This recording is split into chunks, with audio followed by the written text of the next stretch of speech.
needs of the community.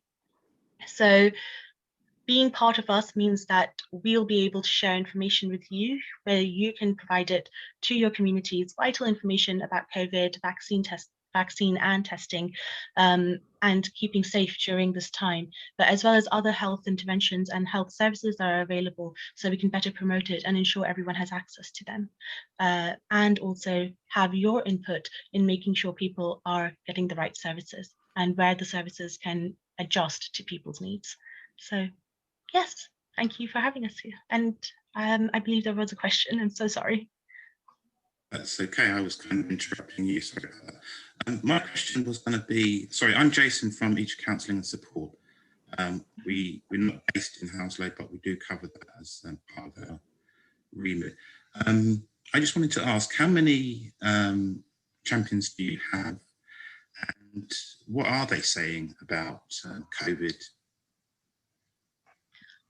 So that is, so I'll break that question in bits. So basically we have about 120 champions currently, but we are still promoting to get an open access to more champions to be part of the entire program. There isn't really any limit to how many people can volunteer, because the volunteer nature of the program is that you can do as much and as you would like to collaborate with us. So it's really open in that sense. And because we have such a diverse population in our champions, we have people of all age ranges, from schoolgoers to everyone who is retired. Like, it covers a wide span and a great demographic of Hounslow itself. We are able to hear quite a few different thoughts from people when it comes to engaging with COVID and vaccines. We have had some people from the Goan community mention to us that how difficult it has been for them to go to and support the team and support their community, because there are members of their community who have had funerals with no one attending. Sasha has heard this firsthand as well, and therefore there is the support that is needed there. We have heard of people, as Sasha has mentioned, who have had to almost been kind of pressured into going to work when they don't feel very safe. We have heard recently, we had a diabetes focus on our Community Champions Coffee Catch-up, where we have heard about how difficult it is for people with disabilities accessing certain services, and how it can be improved, and how we can further support them in making sure that the services are tailored to their needs as well, and also creating an awareness of what services are currently available. So creating an awareness of the We Are Undefeatable campaign, and what services and resources are available through that.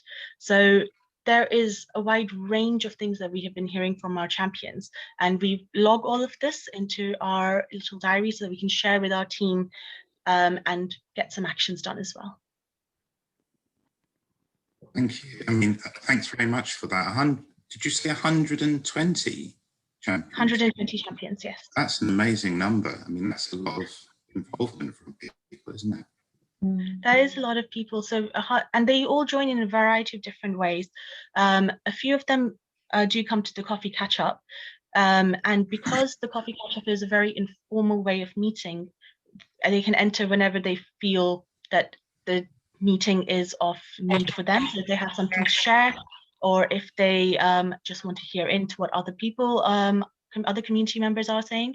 So it's a really open platform for everyone to be as informal as possible and be free to share the vital information and comfortable to share vital information about their communities.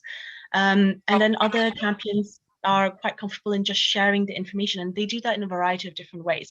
Currently, we share all our information through a newsletter. We are looking and exploring at other platforms, but our champions will share the newsletters, they will share it via WhatsApp, some of our champions even call up their community members to tell them exactly the right information. So, and one of our champions told us this week that she meets a lot of people while she's dog walking now, because everything is opening up. So she's taking her dog for a walk, and there is a community in that sense as well. And she can share information through a quick conversation. We have also trained our champions, some of our champions, in the Make Every Contact Count training. So our training was specific towards vaccinations. So that is what we have been discussing in that, and she's been able to have really quick, effective conversations in convincing people to at least understand what the message of the vaccines are.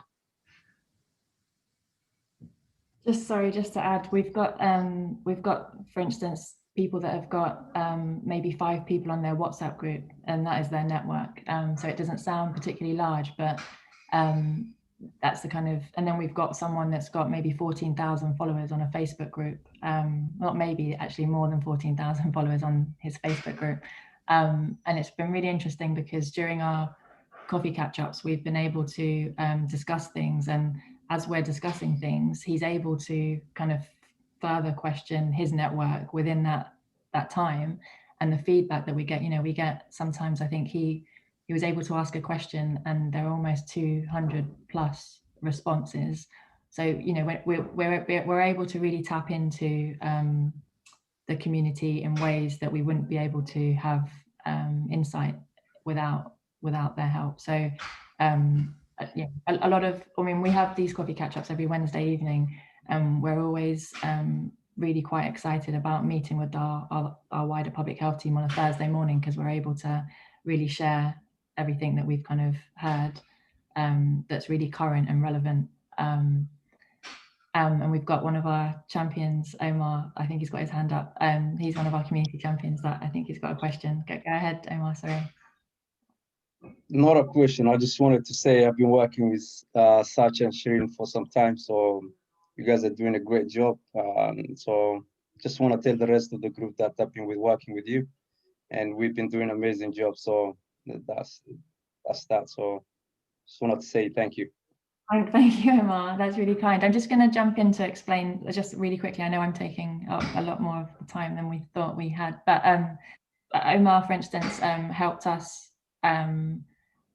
We've just on the 30th of April did a pop-up drop-in vaccine clinic, and this was targeting the Somali community, and it was the first time that we did this, so we didn't really know what the turnout was going to be, but with his efforts of being able to really tap into his community in ways that we wouldn't have been able to do without having him there, we were able to vaccinate over 100 people. So it really was a targeted piece of work that really was effective. We had a really nice team of healthcare professionals on site. So it wasn't just the vaccine that was being carried out, but there were a lot of conversations that took place that were really important. So it was a really worthwhile event, and we're hoping to continue doing more of these kind of targeted pieces of work with other champions as well. This is really, really great work. Well done, Omar. That's really brilliant. And the rest of you too. I think the idea is a really good one. Thank you, Jason. Thank you.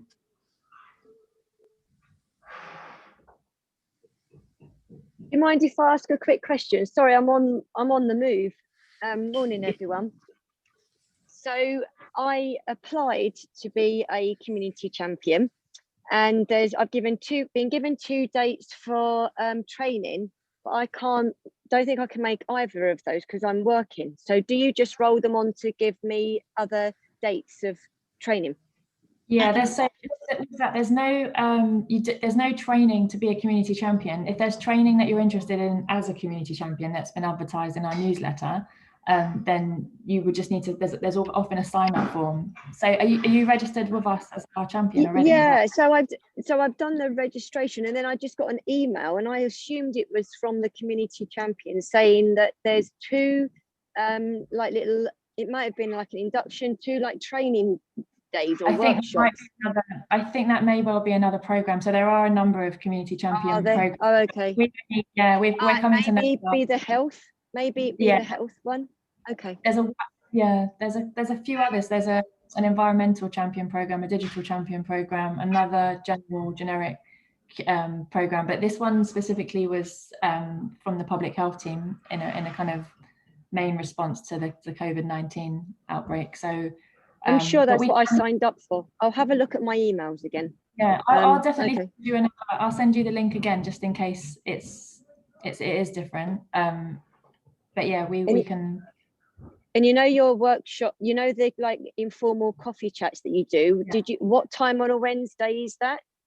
It's between 5:30 and 6:30, but they often overrun because there's always just so much to say. Okay. And yeah, Yeah, that's that's another thing. I coach from like 5:50 till 9 o'clock at night. So oh, I may not, that might be an issue. Okay, I'll speak to you about it probably. yeah. Because I think, yeah, I think I would be useful. I'd like to do it, but I don't know how that's going to be able to fit into the timetable that I've got at the moment, unfortunately. Yeah, but I mean, we welcome people just so that we can send you, regular weekly updates. And if and when it is suitable, then you can attend, or we can try and kind of have one-to-ones or change them. And we're really flexible because we understand that the main objective of leading the program is to be as flexible and available to the champions as we can, because any conversation really helps shape the work that we do. So yeah, that. Okay, thank you. Anybody else got any questions? Yeah, hello, I'm Shanjit Bala from Sunshine of Hounslow. I would like to find out a bit more about the environment champions. What are they and what they're supposed to do? And I Yeah. will be interested to become one, because I do have allotment and I would like to go a bit more about it. We can give you the details of Heather Carlisle. So that's a colleague in the council that leads on the environmental champions program. Yes, we'll put that in the, I'll put that in the chat, her details, and that way she's better placed to kind of talk through how she leads that program and what's involved. But yeah, that. thank you very much. But you're doing a brilliant job. Well done and good. Brilliant. Congratulations for your achievement as well. Also, we have a group of elderly disabled people who would love to learn a bit more about more digital skills, which is about how to send from WhatsApp a message to emails, and just a little things they can learn, because they don't know much about it at all. It's nice to have some knowledge rather than none. So for our elderly group, we would like to have some sessions where they can learn the little digital skills through their phone, and how to connect to their emails and things like that. I will be interested if anybody offers something like that, please. Sharon, do you know anyone that I'm not too certain about the digital champions program, if that might be something that anyone on the call knows about in more detail. No harm in asking.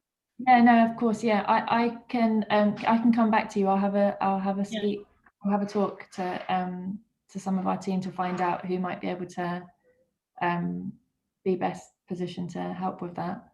Please, thank you. Sasha, I have a question.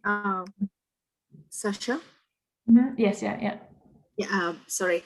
I have a question in terms of the work that you're doing. It's not really a question, but it's more like, building network and collaboration here. When we started off Cash, this was one of our major agendas, to understand what the community is feeling, try and get a feedback of hard to reach communities.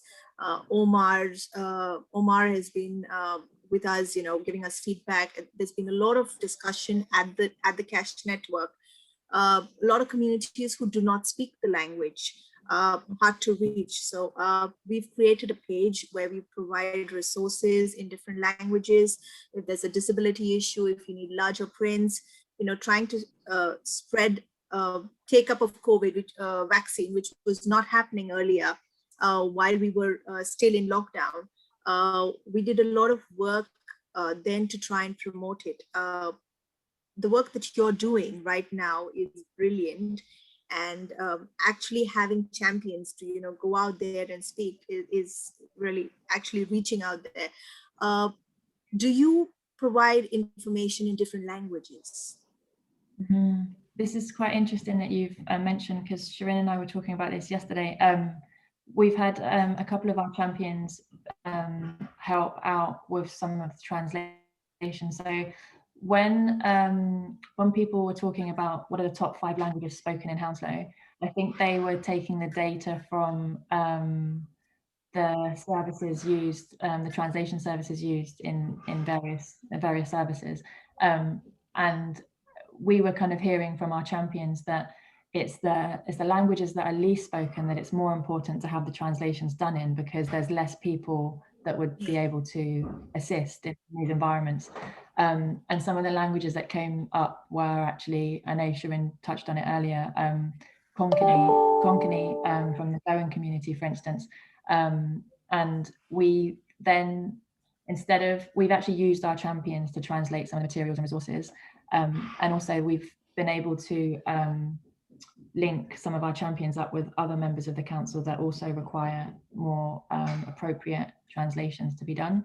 And then we also heard from one of our champions about the fact that their network consists of a lot of Nepali speaking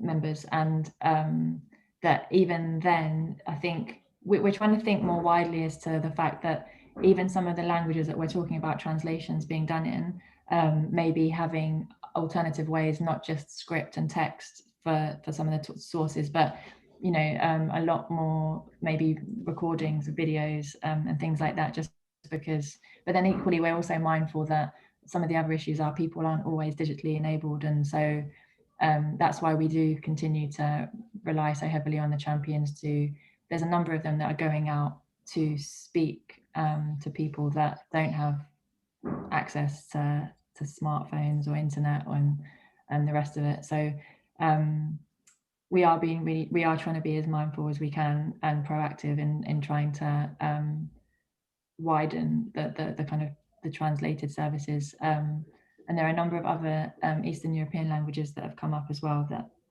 need to be looked at. The other thing as well, I think it's important to not just get academic translations done with some of these things, because when we speak to the people that then read them, they just don't translate the way that they are intended to, or it doesn't have the same meaning. So we really want to be able to get the information at a very local, kind of understandable way, so it can actually be effective. In fact, this is where maybe we can share resources here. I have created a whole page where we've collected information in different languages, videos, because a lot of people don't relate to reading material as effectively as they would to videos. So so we've put up a lot of information, and this is for everyone. If you want to use the resources, I put the link on into the chat. But I would also be happy to add on more resources that you have, especially now, you know, with how to get back into the community safely, or you know, once the lockdown is lifted. Be happy to collaborate with that, and you know, understand how we can share and spread this message. And be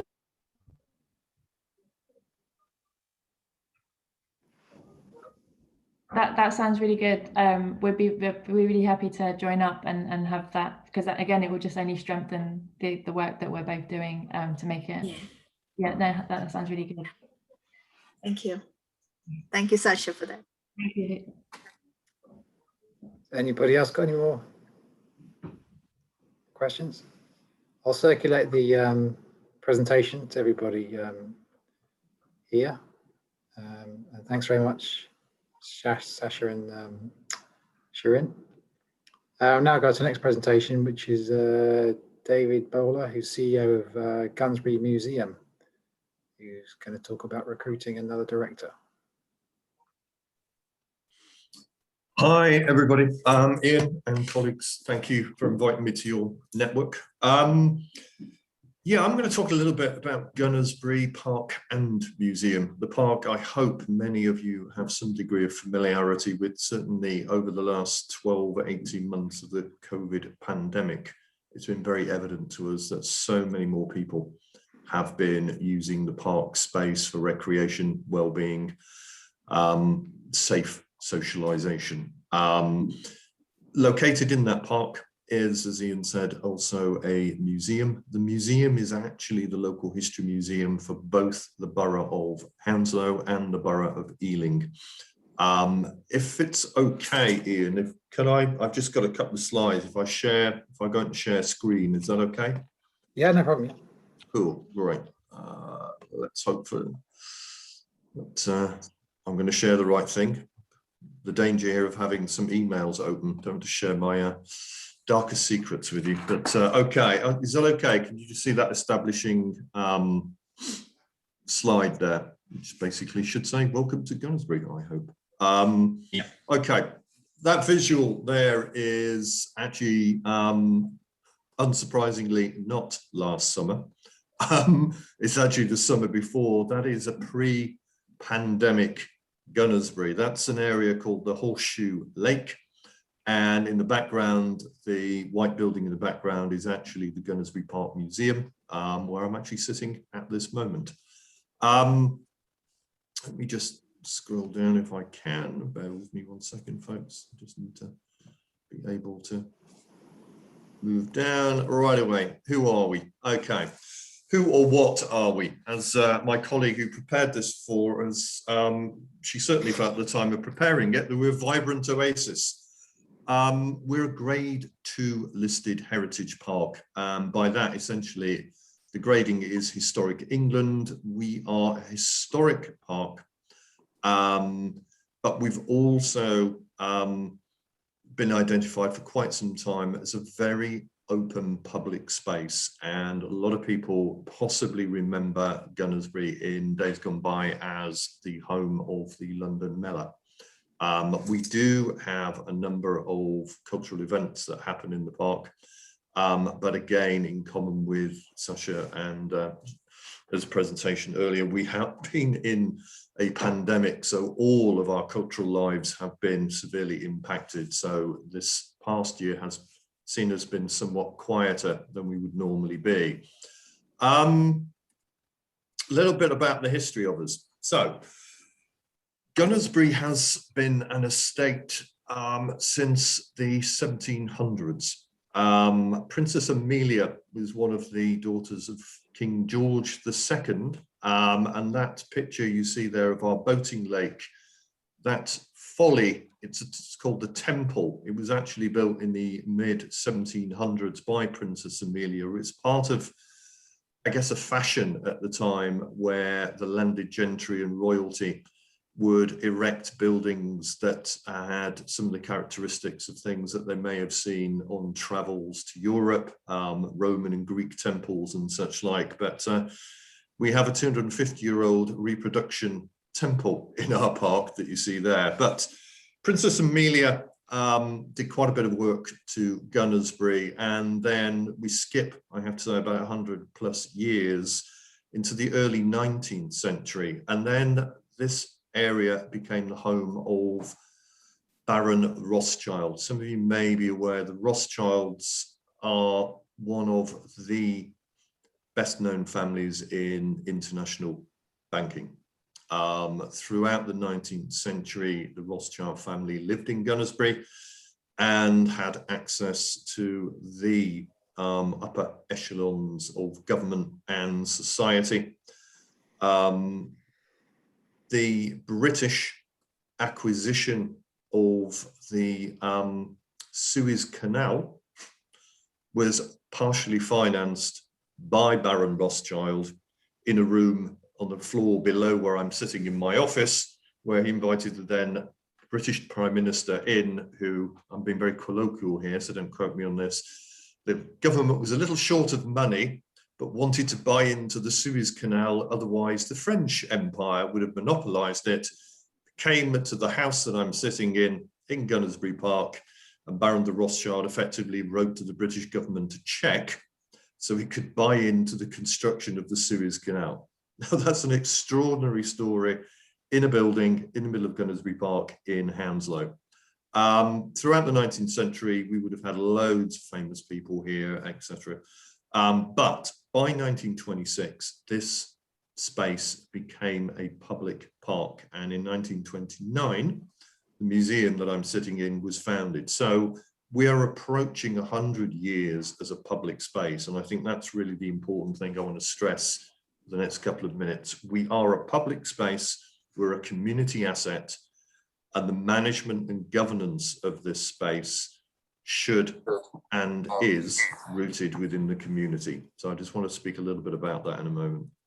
So just touching on our museum, sorry, excuse my scrolling. We've got 50,000 objects and an archive.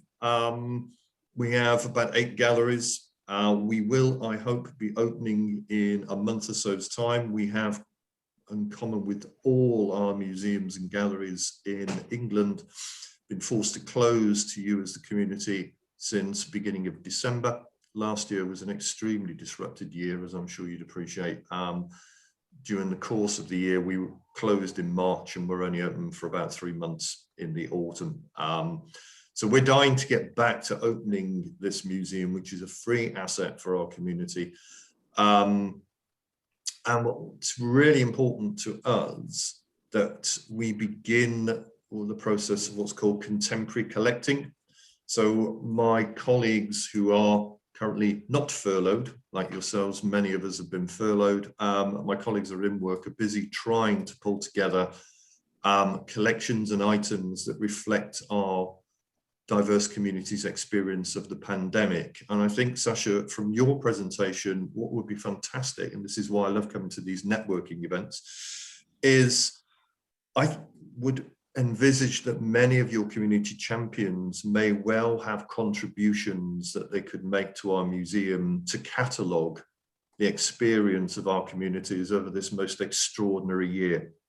That's oral histories, photographs, records, personal correspondence. I would actually also say, Sasha, even your posters advertising things like wanting community champions are part and parcel of the kind of thing that in 100 years' time, I hope the students of history will be looking back on and going, how did Hounslow deal with COVID? So it would be great outside of this if we could reach out to you, Sasha, and your community champions, because I think they could actively contribute to the museum, which I think would be a wonderful initiative. Sorry, yeah, that would be brilliant. That sounds fantastic. That's exactly the type of thing that we want to be able to help empower the champions to know that they really are valued and that they've been a part of design. Yeah, sorry, I'm going to stop babbling. Yeah. No, fantastic. Sorry, I suddenly thought, oh my God, I'm putting you on the spot. But no, that's brilliant. That's exactly.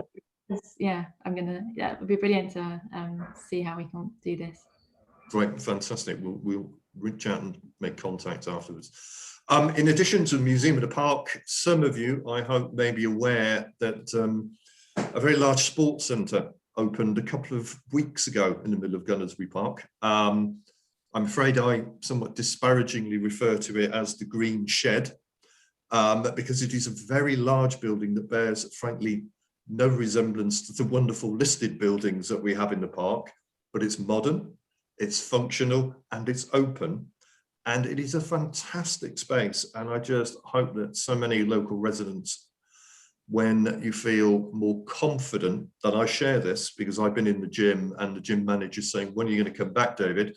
And I'm saying, when I've had my second vaccination, which hopefully will be at 4 o'clock today. So I'm with all of you in terms of wanting to increase participation in the vaccine program. Once I feel secure, I want to get back in the gym, and hopefully many, many more residents will be getting back into regular exercise. And we have a fantastic facility here. We also have we've got 8 tennis courts, we've got football pitches. So I guess really it's an appeal as part of the main pitch of what I'm going to come to, which is my ask around people being interested in helping us with governance here, is really it's an appeal that colleagues on this network call, if you can just put the message out that Gunnersbury is open for sports and well-being. We want to help people recover from the disruption of COVID, and the sooner we can get people back into regular exercise, I think all the better for public health outcomes. So we are open, come down and keep fit, if you will. Thank you. Sorry, rather like yourselves, I'm afraid I've got loads of messages that keep popping up on my screen as well. Gunnersbury is 72 hectares of green London. We have some fantastic planting. We've got 2,500 trees. I have 3 water features. We've got 4 species of bats. We've got wonderful plants. We do quite a lot of work in normal times with schools in terms of eco-education.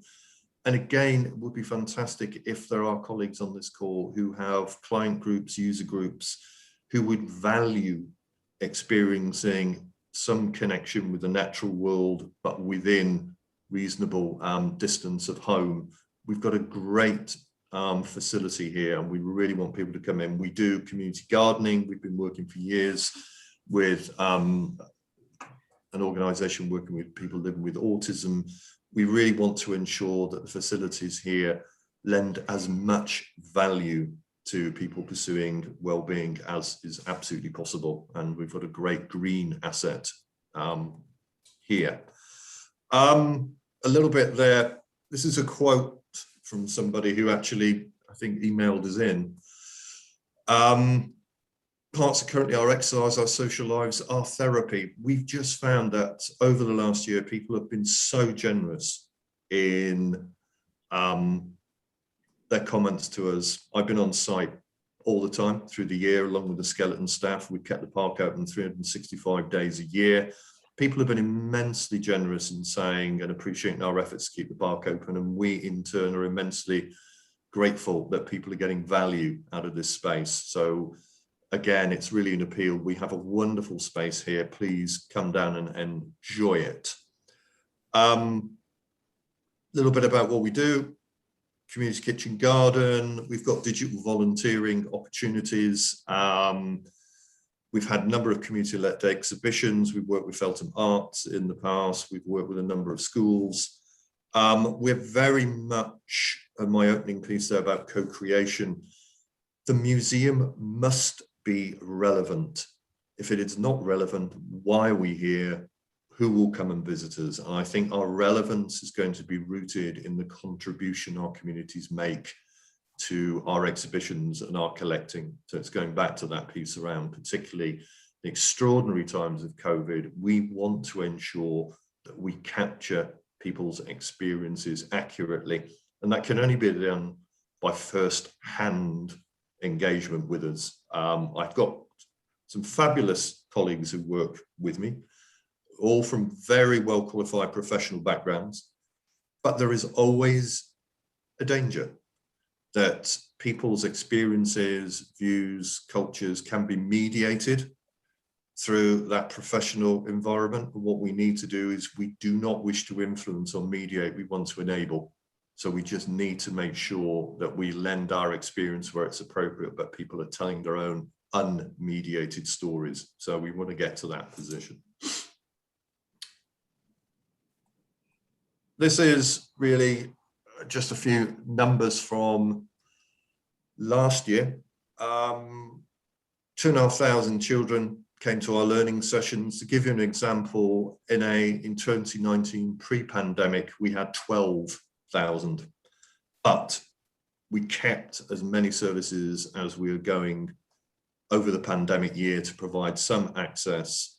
But in a normal year, we'd expect to host somewhere in the region of 35,000 visitors to the museum, 12,000 kids coming to our learning programs, and we had 1.2 million visitors to the park. So we are a big asset for our community, and we need to make sure that those visitors, those children, are as representative of the diversity of our community as is possible. I'll be very candid with some of you on the call. The heritage business, museums, listed parks is not the most representative or diverse part of our cultural sector. We need to work a lot harder to make ourselves relevant and accessible. And part of my appeal today really is, I'm going to skip a little bit here, is that we're a non-profit organisation. We're not a charity. We're a community interest company, and as such, I think sometimes we're viewed a little bit There's a degree of lack of surety about what we are. We're a community interest company. We have a board of 7 directors. 5 members of that board are independent, drawn from the local community, and 2 of them, 1 each from Ealing and Hounslow, are council officers, but the majority of board members are community-based people. Of those 5, 1 of those posts is actually coming up for renewal. So the current incumbent guy who lives in Hounslow, lives in Brentford, he's stepping down, and the board wants to replace that individual with a local person. And I guess what I'm here to do today really is just to flag up this opportunity and just really ask whether you, as organizations, individuals who are networked in this very rich community networking and landscape that we have, if you're able simply to flag the opportunity. We do have a kind of virtual open evening on the 26th of May, where we've got 26 people for the 26th at the moment signed up, where people can effectively Zoom in and have a very informal chat with the current board of directors, just to get some more information and a feel for it. But I think what we're really asking here is that we have a non-profit community-based organisation that manages the museum for Hounslow, manages one of the largest parks in Hounslow, and manages an asset that we know is valued, but what we need to ensure is that we respect and develop that value by being as accountable and as representative as possible of our communities. So I'll stop at that point in, and I'm happy to take any questions. And of course, if you share my contact details, I'm happy to field any queries or take up initiatives outside of this meeting. Thank you so much. I'll stop sharing.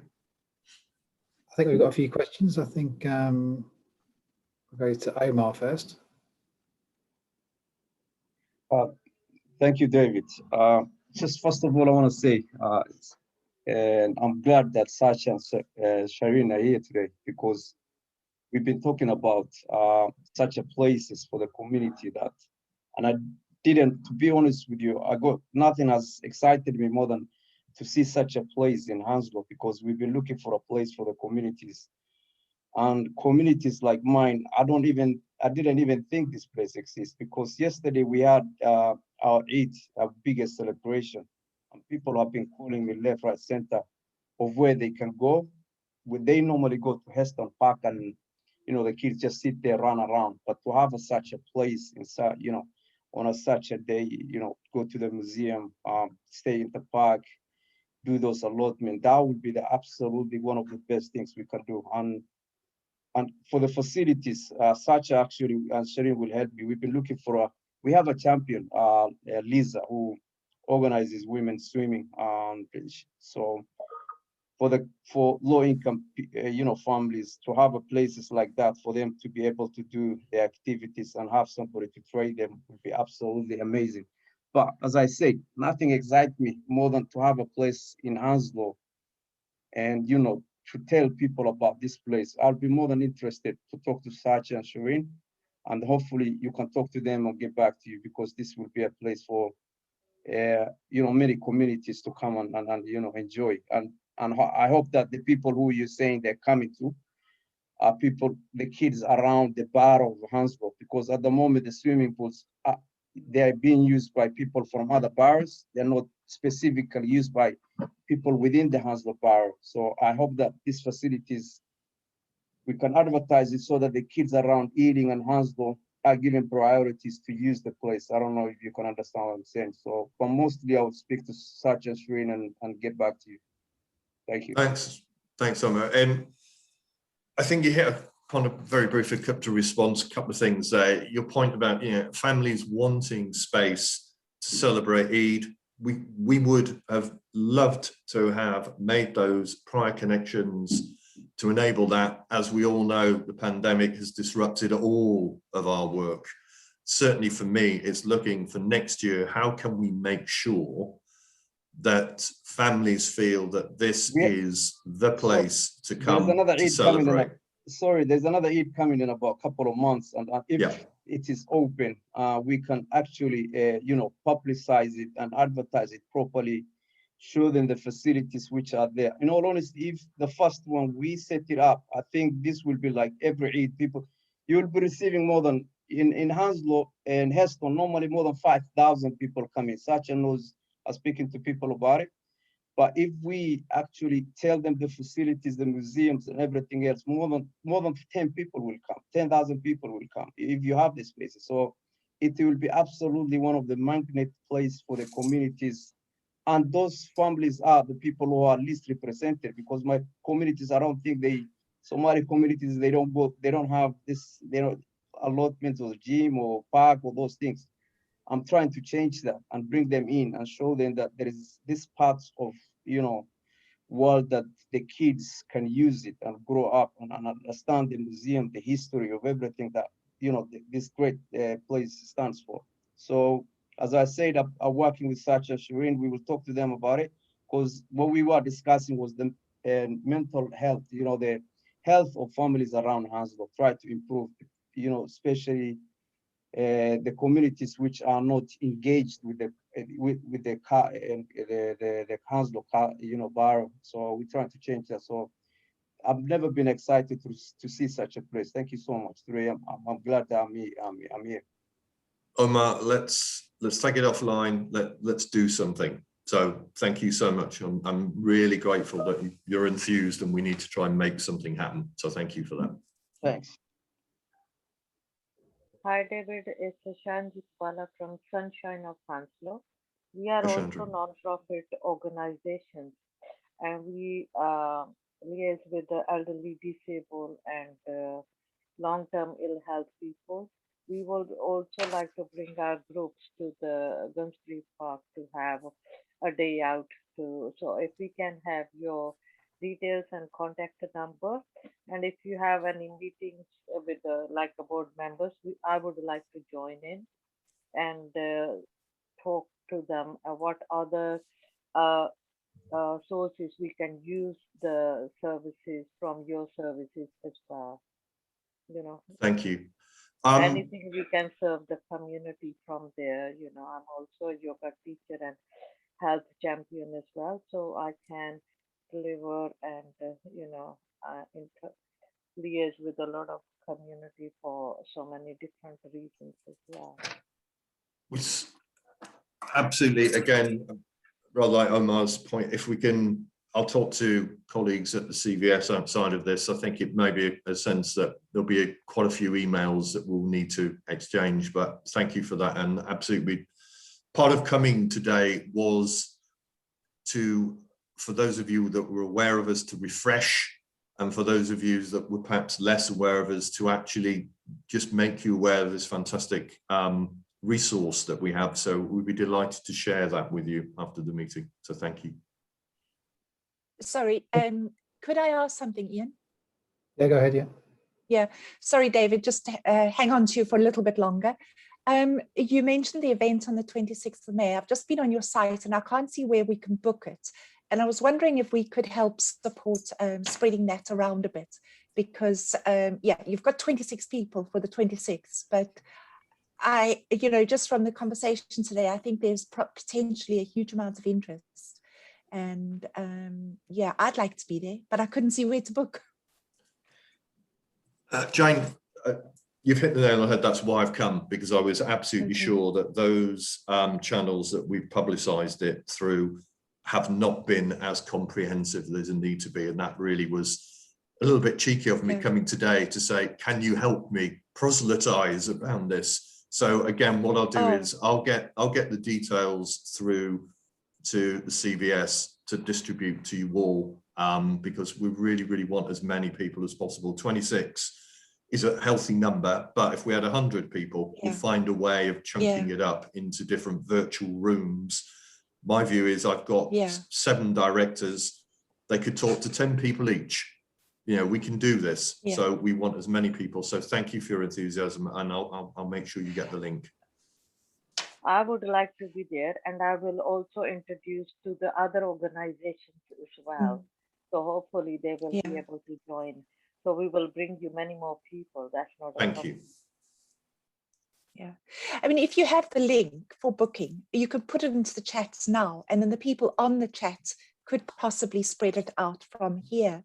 But at the same time, within the EHCVS, we all share news with different projects and services. Yeah. And this is such a fantastic resource within our local community. We really need to make use of it and share it as widely as possible. The other thing is, David, you were talking about the recruitment of the new director, and you mentioned at the same time the necessity to extend the representation within Gunnersbury of the real diversity within the local area. Is it the intention of the board to recruit specifically a representative of the local diverse community? Or is that the position that's stated too specific? The position that's stated is, one, there is an absolute determination to ensure that the person who joins the board has a connection with Hounslow. So at the moment, as I said, the incumbent actually lives in Hounslow. The ideal thing would be somebody who lives, although we recognise that somebody could be working in Hounslow, somebody could be involved in a voluntary organisation that provides. So there has to be a Hounslow connection. And the second thing, to be very candid with you, and you probably, anybody on the call will be unsurprised by this, the makeup of the board of directors is much more reflective of as a traditional sort of heritage organisation. And I think the best way I could stereotype that is that in terms of a board of 7 people, of those 7 people, 1 person identifies as coming from a non-white UK heritage, only 1. And there are only 2 of those 7 who identify as women. So we are not representative in terms of gender. We're not representative in terms of ethnicity and cultural heritage. And most certainly the board of directors, and I've worked with them for 3 years now, have recognized that they need to do a lot more to ensure that people from Hounslow, from backgrounds that are not the same as their own, are confident and capable to apply to go on the board. And that's the drive that I'm trying to assist the board in coming here today. For example, the way to do this, in my view, is to be credible and visible to more diverse communities, and then we will unlock the talent. Unless we are seen to be visible, we're not going to do very well on that. So we need to do a lot more, I have to say. Yeah, I must say, David, that's really welcome, because it's been my personal bugbear for many years that many of the organizations and activities being run within our local area are overseen by people from outside of our area who don't actually have a footprint within Hounslow.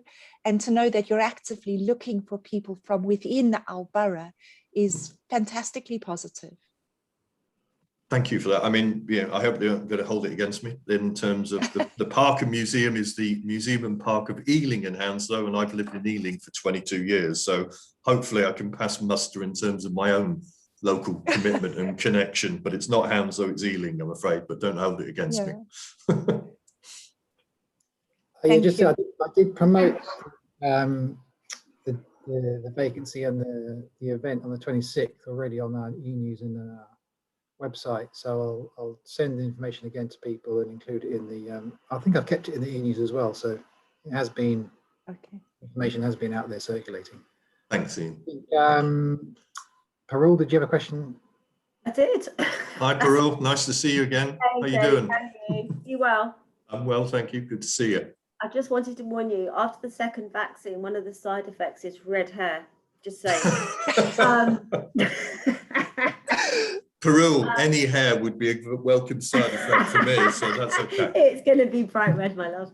A question, and so just to let you know, because I know it's been the most bonkers year, I was actually in talks with some of your team mid-lockdown around getting volunteers from ethnic minorities to work at Gunnersbury Park. Yep. So if you could just remind, if they want to get in contact with me to start those conversations again, I think that would be absolutely brilliant, because I think we need to represent the community from the top right down to the bottom. Perul, I'd agree with you. Not at the bottom, but throughout the whole spectrum is what I meant. Sorry. Yeah. No. We've been very lucky in the fact that we were successful for the culture recovery fund. So I've actually got some funding to employ a part-time volunteer manager, which we recruited you quite recently. So we've got somebody in the team in a month's time who will be able to get some energy from our side as well. So I think we have suffered the fact that we'd have to furlough so many of my colleagues that we haven't really been able to receive expressions of interest, but we will get back to you, Perul. Yeah, let them know, because what I can do, or what Ealing and Hounslow CVS can do, is we've got a brilliant volunteer database, you put opportunities up there, and then I can also raise your profile by sending out a newsletter to 1,500 different organizations to get people interested, because I think Gunnersbury Park's fabulous. And I know you've had a bad year, and I don't know if everyone remembers, but you also, your cafe burnt down. Our cafe, dealing with that, burnt down. We were subject to an arson attack almost a year ago this weekend, and it's a slow process to go through insurances and such like, but we hopefully will see the rebuild starting in July, so we might have a cafe back by early 2022, but thank you for that. Mariam? David, it's been quite inspiring hearing you and being part of a couple of local charities. I'm quite interested in having further conversations with you. So if you don't mind sharing your email address with your contact details, so we can have a more detailed conversation, so to say. I will do that, Mariam, and I don't think we've met, but nice to meet you virtually today, and I shall stick my email in. And I quite resonate with Jane when she says that we need to be more representative as part of the Gunners Park, so the community can make better use of the facilities you're providing. Thank you. Thank you, Mariam.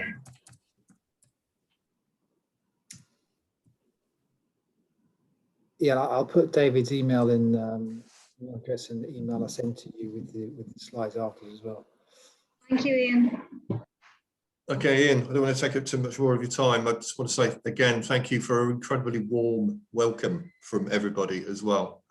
It's been quite inspiring. I've been out of the kind of community sector for some time. I have got long roots in it going back many, many years, and it's a delight just to ease myself back in. And it's always amazing just to hear the invention, energy, commitment, and frankly, decency that the sector has. It's just wonderful to be around some good people. So thank you for allowing me access for a few minutes. It's been great. It's been quite reassuring. Thank you so much.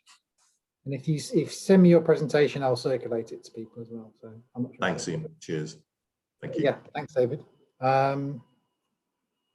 So yeah, I think open to any general points people want to make in terms of we're coming towards the end of the meeting.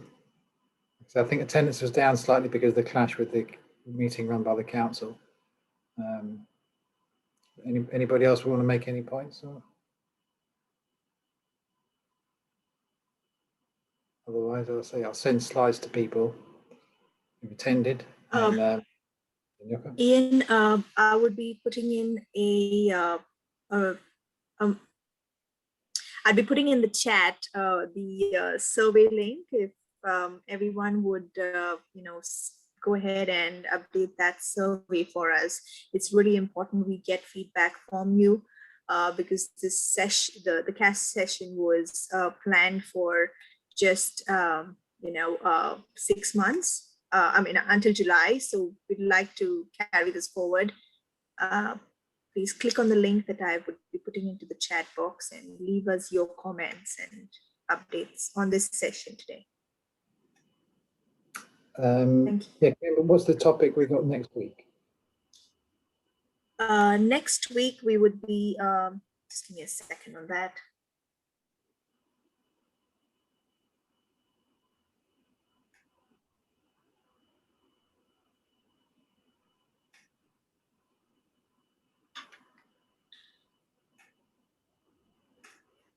Let me see, just have my computer stuck there. We'll be talking about lots of different things, won't we? Like, yeah. But specifically next week we would be talking about, it would go in line with what we were doing today, which would be more on reaching out and getting out. But we have some fantastic speakers next week. We've got the diversity radio team, so using in another media to get our word out there. We've got Let's Go Outside and Learn CIC Francis, who would be also speaking to us. So yeah, we'd be talking more about lifting lockdown, how we're going to be going ahead, and also how we'd be going ahead and safely getting out there. And also, I think that's also not just practically safely getting out there, but also emotionally. I think we need to bring that into the conversation. Absolutely. And I found out it's been really hard for older people who've been inside for so long, for a year and a half, to actually come out and socialize and have that confidence of getting out. Even though they've been vaccinated, they're just scared to take that step outside their doors. And I think David will probably sort of look at gradually introducing them to your park, because a lot of people we support live quite near Gunnersbury Park. So it'd be nice to get them together, get out, to get some fresh air and get that confidence back of being out after the long lockdown.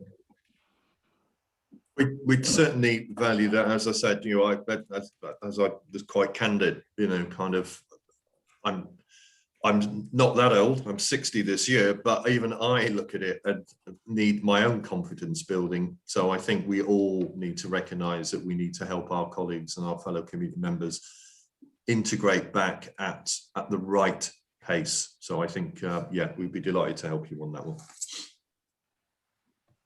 I've gone ahead and put the survey link in that chat box. Don't forget to click on it. Finally got it in the chat box. Thank you.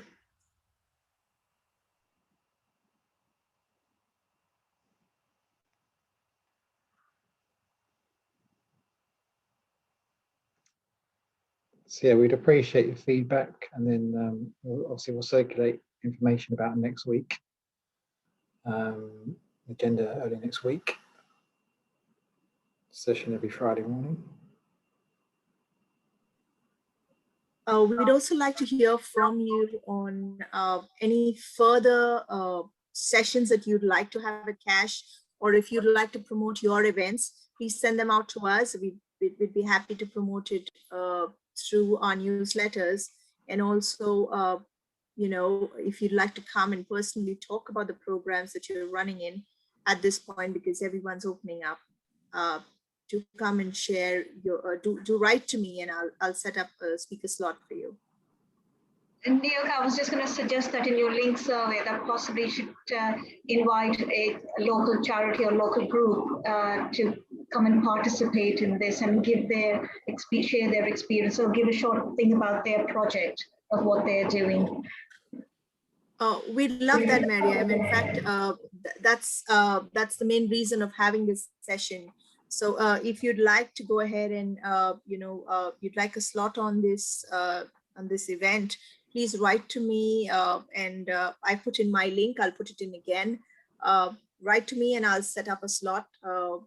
Anything that you're doing in your organization, sharing of best practices, any kind of events that you're organizing, and how you'd help us bring the community together, we're more than happy to help you with that and support you.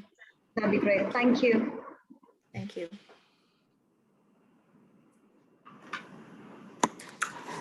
Okay, so if nobody's got any more points to raise. I just wanted to say one thing, sorry. Go ahead. Basically, we have a pop-up drop-in clinic on Wednesday, 19th May. It's a vaccination clinic. And we were hoping that it could be promoted to everyone to attend to and get a vaccine easily there. No appointment is needed. Just attend it's at Arthur's Way, Gurudwara. We can send the poster and if it could be promoted as well, just to ensure everyone is able to get a vaccine on time. Brilliant, Shireen. I'd love that information. If you could send it to me, I'll pass it on to my colleagues and they'd pass it on through their channels too. Thank you.